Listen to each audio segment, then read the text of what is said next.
할렐루야. 하나님 영광 받으신 줄 믿습니다. 오늘 우리가 함께 은혜 받고자 하는 말씀의 제목이 하나님이 소원하는 교회라는 제목으로 함께 은혜를 나누겠습니다.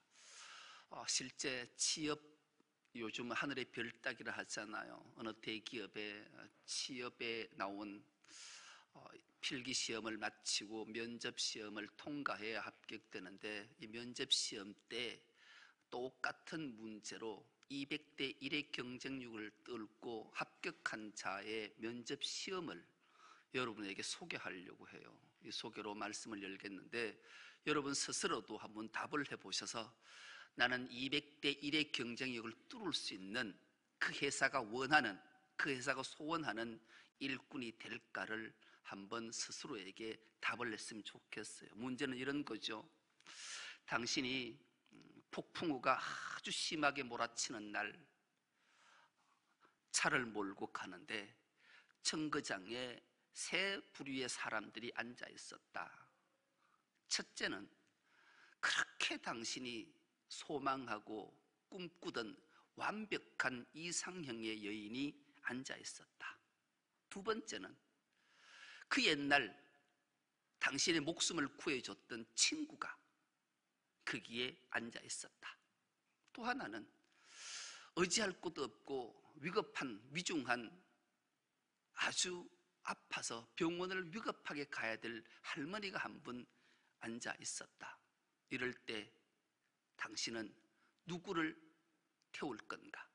자리는 당신이 가장 멋진 스포츠카를 끌고 가고 있었기 때문에 자리는 한 자리밖에 뿐인데, 누구를 세 사람 중에 태울 건가? 여기에 대해서 답을 해보라, 그랬다라는 거죠. 여러분은 누구를 태우시겠습니까? 꿈에도 그리던 이상형의 여인을 태워서 갈 건가?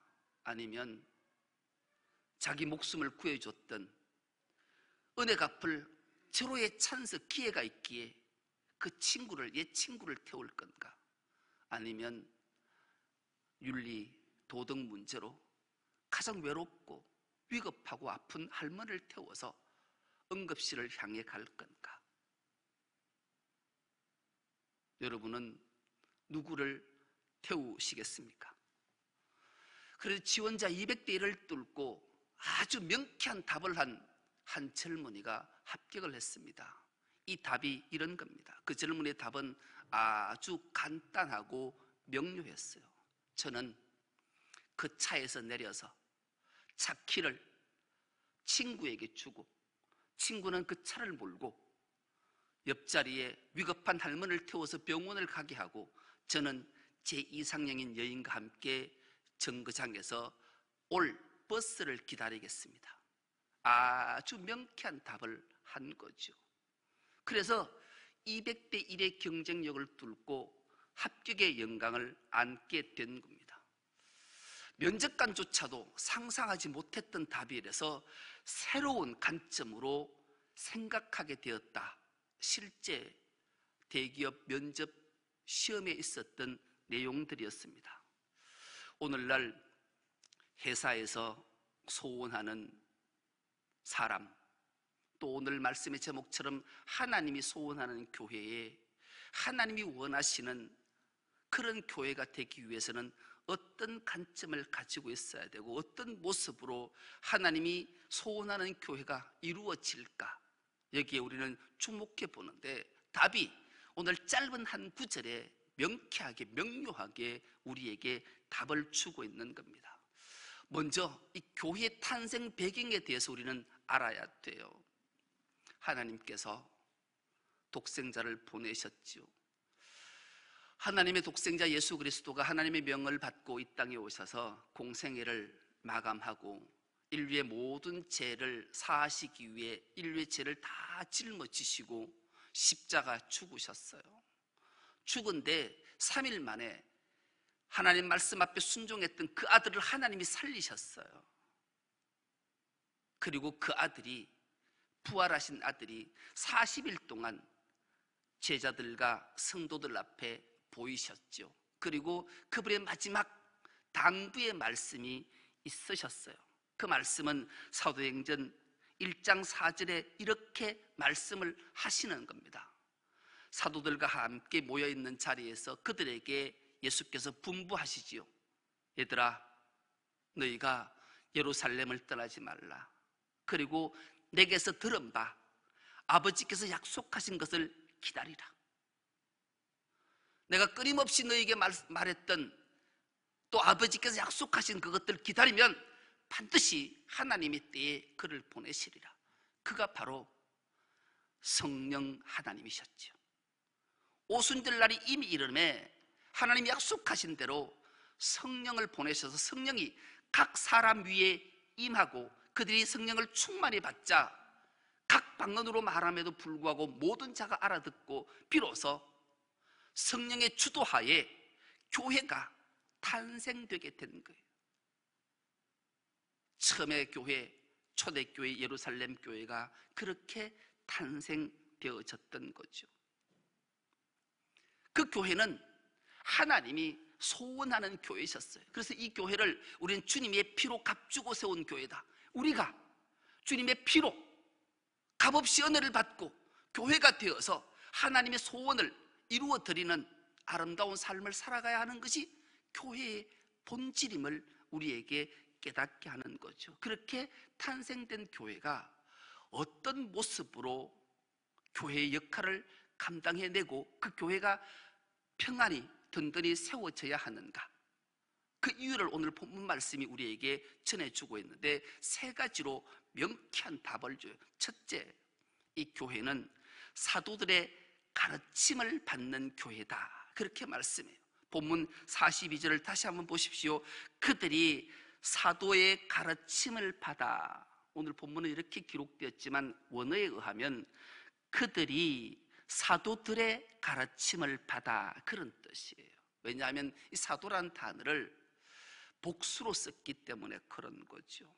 그리고 가르침은 단수로 쓰여져 있어요. 그러니까 정확하게 말씀을 하면 사도들의 가르침을 받았다, 그런 뜻이에요. 여러분, 예수님의 3대 사역을 기억하십니까? 마태복음 9장 35절은 정확하게 예수님의 3대 사역을 우리에게 말씀해 주셨어요. 예수님이 이 땅에 오셔서 모든 도시와 마을에 두루 다니시면서 그들의 해당에서 그들에게 가르치시고 천국 복음을 전파하시고 모든 약한 것들을 고치셨다. 그래서 예수님의 사역은 가르치시고 전파하시고 고치시는 예수님의 3대 사역이 있었던 거죠. 가장 먼저가 가르치는 사역이었어요. 그래서 예수님이 가장 먼저 공생애를 시작하시면서 하신 일을 제자를 부르시는 것으로 출발을 했죠. 여러분, 제자라는 헬라 말이 마데티오라는 단어를 썼는데 이 뜻은 배우는 사람, 익히는 사람, 생도, 그런 뜻이에요.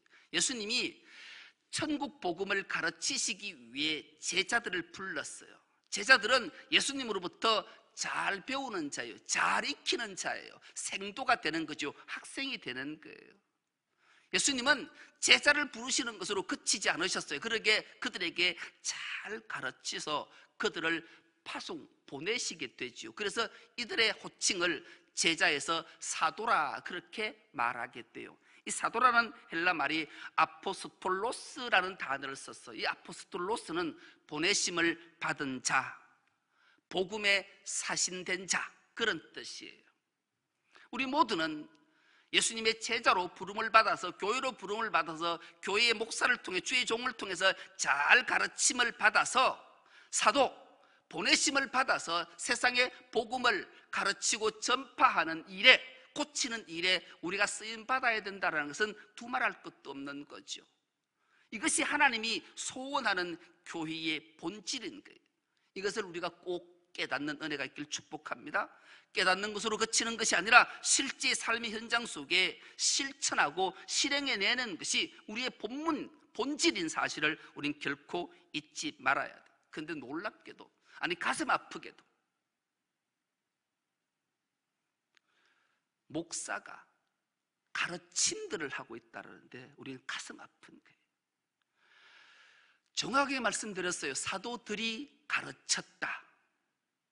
목사는 많을 수 있어요. 그러나 가르침은 하나가 돼야 돼요. 그런데 하나가 여러 것들을 가르친다라는 것은 잘못된 거죠. 한국의 교회가 6만 교회가 넘었어요. 그리고 목사들이 13만 명이 넘어요. 뭐 다른 건 얘기할 것 없고 우리 통합청만 해도요, 지금 9,190개 교회가 2019년도 우리 통합청 교회가 9,190개 교회예요. 목사가 2만 600명이 넘었어요. 그리고 성도가 250만이죠. 불과 2017년도 280만의 성도가 250만, 30만이 줄어서 우리 통합적 가장 가슴 아픈 거죠.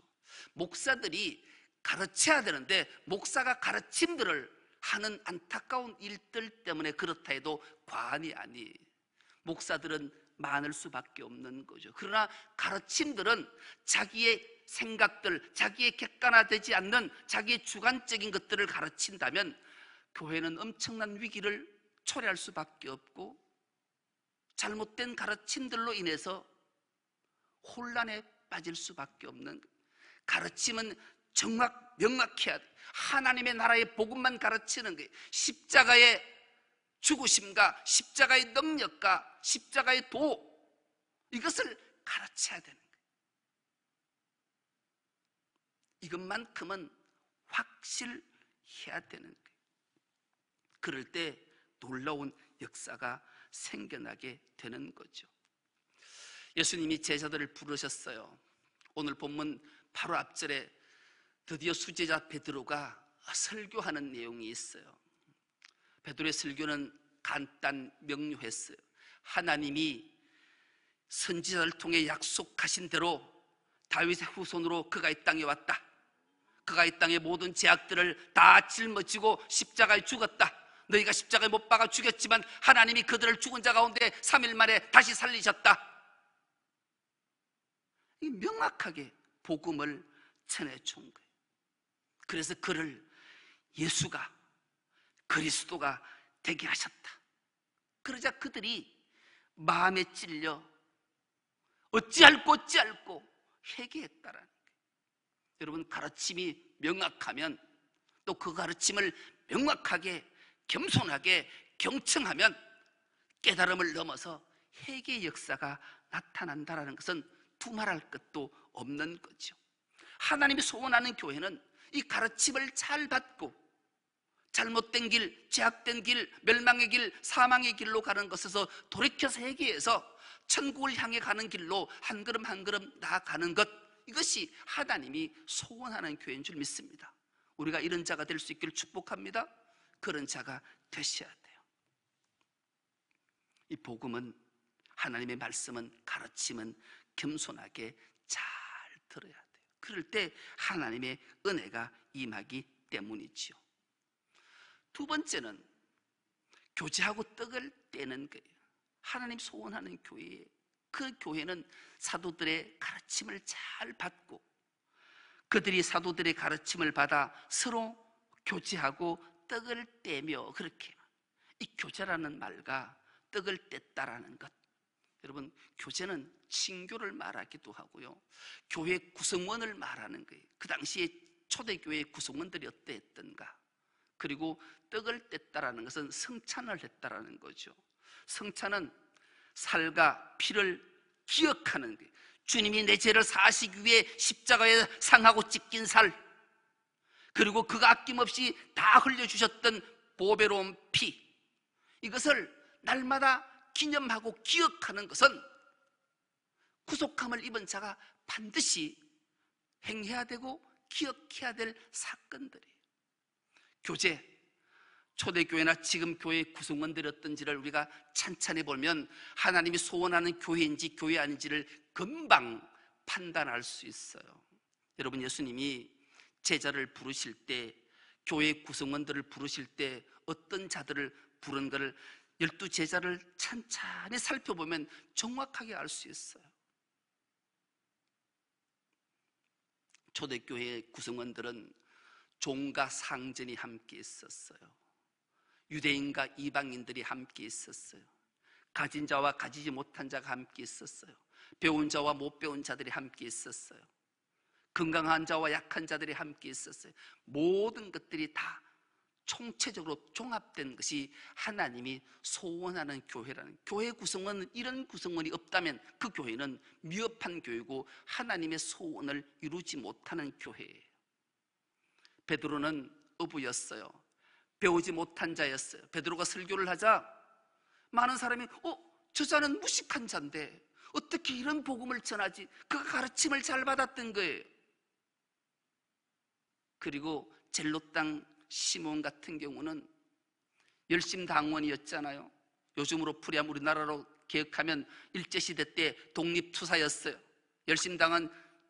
열심당원들은 늘 허리춤에 칼을 차고 다리에도 발목에도 늘 짧은 단도를 늘 2개씩 차고 다녔던 자. 그래서 로마인들을 보거나 하면 여축 없이 그 칼로 살해하고 독립투쟁하기에 투사를 했던 거예요. 그 자가 예수님의 제자였어요. 그런데 원수된 관계가 있어요. 그런 열심당원들이 얼굴만 봐도 죽이거나 또 열심당원을 보면 도망가는 자들이 있었죠. 세리 마태 같은 자였어요. 세리들은 로마의 빌부터 자기의 유익을 추구하는 자들이었어요. 그러니 독립투사와 일본의 앞잡이가 어찌 함께 할 수 있겠냐. 그런데 교회는 그런 곳이라는 거예요. 예수님이 제자를 그렇게 부르셨어요. 세리도 불렀고 열심당원도 불렀고 가진 자도 불렀고 갖지 못한 자도 불렀고 배운 자도 불렀고 배우지 못한 자도 불렀고 예수님의 일주대자는 그런 자들이었어요. 이것이 하나님이 소원하는 교회였다라는 거예요. 교제하고 떡을 뗐다라는 것은 교회 구성원들을 말하는 거예요. 오늘날 한국의 교회들이, 오늘 우리 교회가 어떤지를 찬찬히 살펴보면 우리는 하나님이 소원하는 교회인가 아닌가를 금방 분별할 수가 있는 거예요. 포항에도 그렇잖아요. 우리 교회 집사님이 의사 집사를 한번 전도를 했대요. 근데 우리 교회는 좀 그래서 의사들이 많이 있는 교회에 등록을 하고 다닌대요. 그래서 어느 교회는 의사들만 많이 있고 어느 교회는 공무원들만 많이 있고 어느 교회는 기업가들만 많이 있고 어느 교회는 사업가들만 많이 있는 그런 구성원의 교회는 교회가 아니에요. 교회일 수가 없는 거예요. 왜요? 하나님이 소원하는 교회는 그런 교회가 아니기 때문에 그런 거예요. 다양한 사람, 빈부귀천이 다 있는 곳. 우리 한국의 교회 초대교회도 그랬었잖아요. 우리가 이런 예화를 많이 들었어요.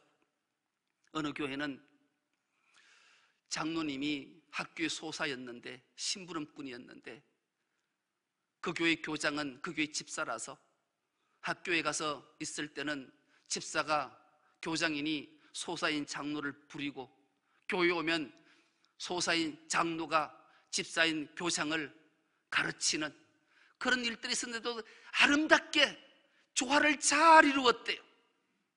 그런 얘기 우리가 많이 들었잖아요. 이것이 바로 교회의 교제라는 이 단어에 포함되어 있는 거예요.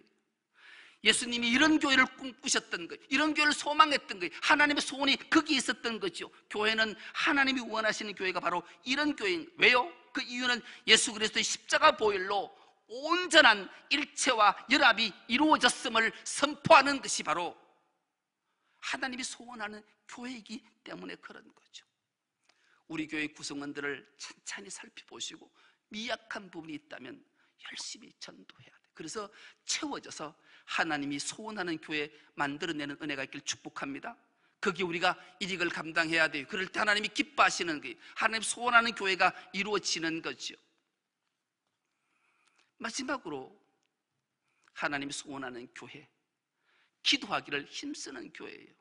다시 한번 본문을 보십시오. 그들이 사도들의 가르침을 받아 서로 교제하고 떡을 떼며 오로지 기도하기를 힘쓰니라. 아멘. 여러분, 기도는 영혼의 호흡이잖아요. 호흡하지 않고 살 수 있는 자는 아무도 없어요. 그래서 기도하기를 힘써야 되죠. 예수님께서도 부활하시고 성천하시면서 성도들에게, 제자들에게 부탁하신, 아니 명령하신 말씀이 있으셨어요. 하나님이 약속하신 것, 내가 너에게 가르친 것, 그거 믿고 예루살렘을 떠나지 말고 오직 기도에 힘써라. 그러면 하나님께서 반드시 약속한 성령을 보내리라. 그렇게 말씀하셨던 걸 기억해요.